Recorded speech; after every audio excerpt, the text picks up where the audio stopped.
오는 23일부터요. 휴대전화 개통 시 안면 인식 인증이 도입됩니다. 보이스피싱과 명의 도용을 막기 위한 조치라고 설명하고 있지만 국민 전체에게 생체 정보 제출을 사실상 의무화하는 것이라서 논란이 커지고 있습니다. 여기가 중국이냐 이런 말까지 나오고 있는데요. 어디에 있는지 한번 좀 살펴보도록 하겠습니다.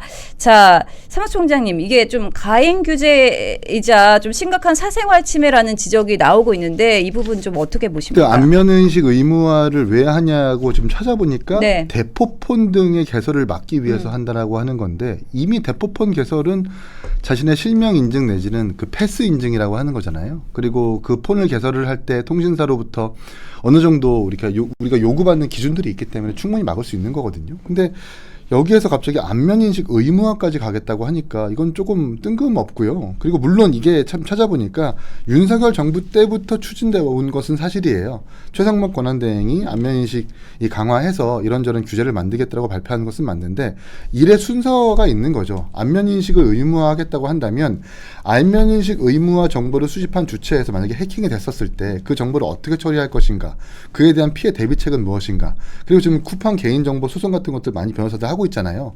거기서 이 정부의 책임과 권한은 어디까지인가 등에 대한 제반 사항들을 먼저 마련해 놓고 이런 것들을 추진했다면 국민들은 아마 오해하지 않았을 겁니다. 그런데 쿠팡의 개인정보도 유출되고 IP 카메라의 어떤 뭐 홈캠인가요? 홈캠 카메라까지 12만 대가 유출되고 있는 상황에서 그게 뭐 성인물에서까지 활용됐다고 하더라고요. 이런 상황에서 굳이 안면인식 의무화 해가지고 뭐 오해를 불러일으킬 이유가 있겠나라는 생각이 먼저 들어요. 네, 최근 뭐 말씀하신 대로 대기업 뭐 공공기관 가릴 것 없이 개인정보 유출 사고가 계속 끊임없이 일어나고 있는데요. 비밀번호는 바꿀 수 있지만 얼굴은 한번 유출되면 평생 바꿀 수가 없습니다. 만약 안면 데이터가 해킹되거나 아니면 딥페이크 범죄에 악용된다면 정부가 그 책임을 감당할 수 있을 거라고 좀 보십니까? 그러니까 이게 뉘앙스라는 게 윤석열 정부 말기, 그러니까 최상목 권한대행 시기 때 추진이 된 거거든요. 그러니까 이거는 뭐 우리가 정확하게 윤석열 대통령이 추진을 했다라고 보기는 어렵고요. 물론 최상목 권한대행이 무슨 목적으로 이거를 추진했는지는 우리가 좀 따져봐야 되겠지만 우리가 쉽게 생각했을 때 윤석열 정부에서 안면인식을 도입하려고 한다라는 게 주는 뉘앙스와 이재명 정부에서 안면인식 시스템을 도입하려고 한다라는 그 문장이 주는 뉘앙스는 굉장히 다르거든요. 사실은 뭐냐, 뭐 팔이 안으로 굽어서 그런 얘기를 하는 것이 아니라 지금 이재명 정부가 들어서 가지고 하는 것들을 보면은 중국을 너무나 닮고 있어요. 중국의 일당 독재, 즉 야당의 역할을 굉장히 축소화시키고 지금 방송을 하고 있는 시점에서 어제 홍콩의 마지막 야당인 홍콩 민주당이 문을 닫았습니다. 이제 홍콩 민주당이 문을 닫음으로 인해 가지고 홍콩이 더 이상 야당은 존재하지 않아요. 그 한 4개 정도 야당이 있었는데 다 문을 닫았고 그 홍콩에서 그나마 언론의 역할을 하던 빈과일보라는 그 언론사가 있는데 그 빈과일보 사장은 지금 체포돼 가지고 곧 무기징역을 받을 위기에 놓여 있거든요. 그러니까 이런 식의 통제 시스템들, 안면인식이라는 것은 중국이 가장 잘합니다. 중국은 네. 전체 그 중국의 그 광활한 영토에다 안면인식을 깔아놨거든요. 이 안면인식 때문에 가장 많은 피해를 본 사람들이 신장 위구르에서 반정부 투쟁을 하는 사람들이었어요. 그러니까 신장 위구르 지역의 안면인식이 특히 발달된 이유는 그 지역에서 가장 중국 정부에 대한 반발이라든가 혹은 여러 가지 말 안 듣는 상황들이 벌어지니까 그들의 정보 하나하나를 다 캐치해서 누가 언제 어디서 무엇을 어떻게 하는지를 알아내기 위해서 그들의 생체 정보를 수집하는 것이거든요. 홍콩도 마찬가지입니다. 2019년에 그 홍콩의 청년들이 이제 민주화 시위가 일어난 다음에 복면금지법, 복면을 공공장소 쓰지 못하게 만들어놨잖아요. 그러면서 홍콩도 지금 안면인식이 다 돼가지고 홍콩으로 여행 가시는 우리 한국 관광객들 보면은 이것저것에서 안면인식을 다 한다고, 뭐 지하철부터 시작해가지고 뭐 쇼핑몰, 내가 모르는 사이에 언제든지 안면인식이 된다라는 거 아닙니까? 네. 지금. 그러니까 이런 감시 시스템이 왜 우리나라에 필요하냐라는 거예요. 이재명 정부가 들어서가지고 이 사법기관을 장악하고 있고 뭐 경찰이라든가 이런 이 공권력을 거의 뭐 중국의 공안 시스템처럼 운영하고 있고, 그러니까 지금 대한민국이 중국화되는 것 아니냐라는 그런 우려가 있고, 또 중국의 뭐 우리가 흔히 얘기하는 중국을 비하하는 단어들은 쓰지 못하게 하고 있고, 그런 시위를 하지 못하게 하고 있고, 이런 와중에 안면인식까지 하겠다라고 하면 국민들이 그걸 어떻게 받아들이겠습니까? 중국 따라 하냐. 지금 안면인식을 전국적으로 도입한 나라는 중국밖에 없거든요. 다른 나라는 왜 안 하겠냐고요. 다른 나라에서는 명의도용이라든가 뭐 이런 게 발생 안 합니까? 하죠. 그러나 이 안면인식이라는 것은 결국은 국민의 개개인의 생체 정보를 국가가 틀어주는 것이기 때문에 국민에 대한 국가의 통제력이 갑자기 확 올라가는 그런 결과를 낳는 겁니다. 그러면 우리는 마음 놓고 말할 수 있는 권리 이런 것들을 조금씩 위협을 받는 거예요. 내가 어디 가서 반정부적인 얘기를 했다가 이게 어쨌든 몰래 숨어서 하던 얘기들이 이제는 안면인식이라는 시스템에 의해서 다 드러나는 거 아닙니까 사실은. 저는 이런 것들이 어떤 발언의 자유라든가 생각할 자유 그리고 행동의 자유를 제한하는 그런 심리적 압박감을 상당히 줄 것이다라고 우려합니다. 그러니까 안면인식 기술을 도입함으로써 이제 근절되는 대포폰의 개설이라든지 이런 통계를 먼저 뭐 예상 통계라는 것을 먼저 드러내놓고 네. 국민들을 설득해 가면서 정책을 추진해야 되는 거고. 그리고 만약에 이 워낙 해킹 기술이 고도화되다 보니까 안면 기술을 의무화하고 도입했을 때 만약 내 안면 기술 정보까지 해킹이 된다면 거기서 어떻게 대비할 것인가에 대한 그 뭉뚱그리는 약간 그런 예상과 대책도 지금 없는 상황에서 단지 그냥 대포폰 개설이나 어떤 뭐 개인정보 규제를 위해서 개인정보 유출의 규제를 위해서 안면 인식을 의무화하겠다라고 하는 것은 너무 선언적 정치적 의미인 것 같고요. 이러니까 사실 국민들이 의심할 수밖에 없죠. 이거 너무 중국처럼 되는 것 아니야? 그렇잖아요. 그러니까 중국처럼 될 거라는 보장은 없지만 또 안 될 거라는 보장은 또 없는 것 아니겠습니까? 오해하게 하면 안 되는 건데 특히나 정책이라고 하는 것, 정부의 정책이라고 하는 것은 정말 세심하고 정밀하게 해야 되는 건 너무 이건 좀 성긴 공간들이 되게 많다라는 평가를 할 수 있겠습니다. 네. 이런 거 말고 차라리 댓글에 국적이나 표시가 됐으면 좋겠어요. 댓글 국적 표시가 우선돼야 된다. 네. 그렇습니다. 네, 처음에 이렇게 좀 범죄 예방용으로 휴대전화 개통해서 사용하지만 또 결국 시위 참가자 색출용이나 대국민 감시로 확대될 수 있다. 중국식 관리 시스템이다. 이런 우려를 표해 주셨습니다. 사실 보면 미국과 유럽 등 선진국들은 안면 인식 기술에 대해 아주 신중한 태도를 보이고 있는데요.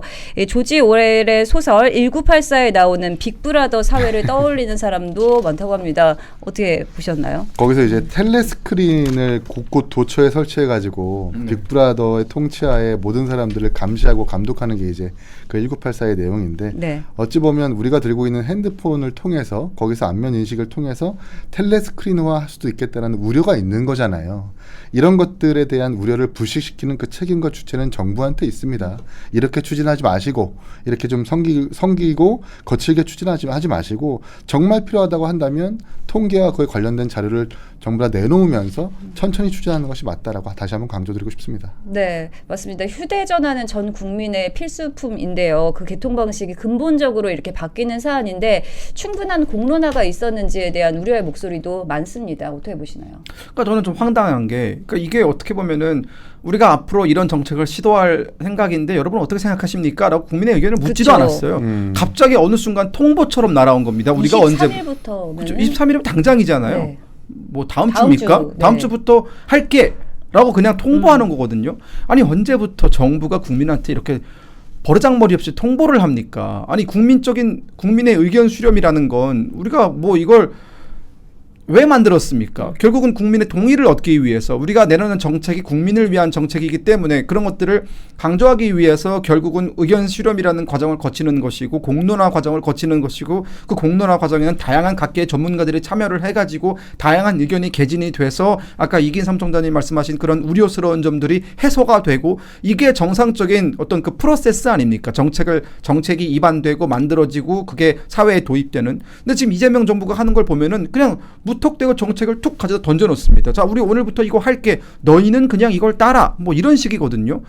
저는 굉장히 오만하다라는 생각이 들고 국민 위에 군림하는 정권이 지금 이재명 정권이냐라고 좀 반문할 수밖에 없는 것이고 만약 정말 국민 위에 군림하고 싶어서 이런 정책을 내놓는 것이라면은 제가 앞서도 말씀드렸지만 국민의 선택을 받아라. 그러면 이런 정책을 저는 뭐 이런 반발이 있다고 취소하거나 그러지 말고 다 어떻게 되는지 한번 보자고요. 이렇게 다 했을 때 어떻게 되는지. 네. 또 하나 또 문제가 디지털 소외계층 문제도 좀 있습니다. 고령층이나 장애인처럼 디지털 기기에 익숙하지 않은 분들은 개통 자체가 더 어려워질 수 있다. 이런 지적이 나오고 있는데요. 범죄 예방을 강조하다가 통신 서비스 이용이라는 국민의 보편적 권리를 제한할 수 있다. 이런 지적이 나오고 있습니다.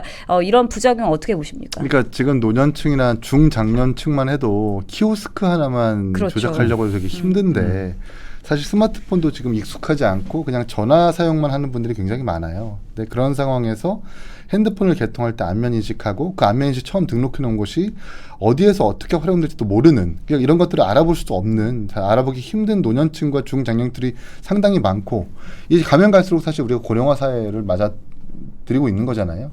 이런 상황에서 기술의 발달만 이렇게 계속 꾀해야 될 것인가. 기술의 속도라고 하는 것은 사실 보편적인 연령과 따라가야 되는 것이 맞는 것 같은데, 너무 우리가 그런 폐해를 생각하지 않고 너무 기술만 하는 것 같다는 생각이 먼저 들고, 또 이런 규제도 사실은 분명히 폐해를 생각하는 그런 대비책도 마련해야 된다고 다시 강조하고 싶습니다. 네, 부장관님은 좀 어떻게 보시나요?